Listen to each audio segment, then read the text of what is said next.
So ఈ season అనేది Charan ఎపిసోడ్తో end? లేదు 8 అయినాయి.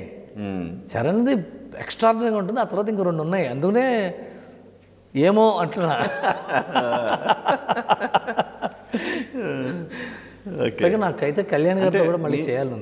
దీపావళితో సంక్రాంతి అని కానీ 2 ఎపిసోడ్లు బ్యాలెన్స్ ఉన్నాయి. ఏంటంటే ఆహా వారి ప్రామిస్ ఏంటంటే నెలకి 3 ఎపిసోడ్లు ఇవ్వాలని. ఓకే, నెలకి 3 ఎపిసోడ్స్ ఇద్దామన్నది వాళ్ళ ఉద్దేశం. సో ఈసారి ఏమైంది, సంక్రాంతికి 3 సినిమాలు, 3 దిల్ రాజు గారివే. దాంట్లో దిల్ రాజు గారు 2, నాగవంశీది 1. పైగా అన్ని పెద్ద అరవింద్ గారికి ఎంత క్లోజ్ తెలుసు మీకు, నాగవంశీ గారు, ఆహా ఎంత మైహం వాళ్ళు. ఆ తర్వాత 3 సినిమాలు గురించి పైగా మాకు కూడా ఎప్పటి నుంచో రామ్ చరణ్ చేద్దాం అని ఎదురు చూస్తున్నాము.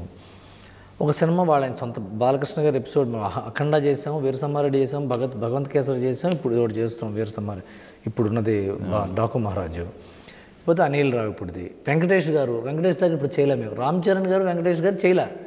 సో ఇద్దరిది మేము చేజిక్కించుకున్నాం. అది ఇకపోతే ఇది అయిపోయింది. సో ఇంకో 2 ఉన్నాయి. అందుకని ట్రై చేద్దాం. నేనైతే చిరంజీవి గారితో అవుతుందని అనుకుంటున్నా.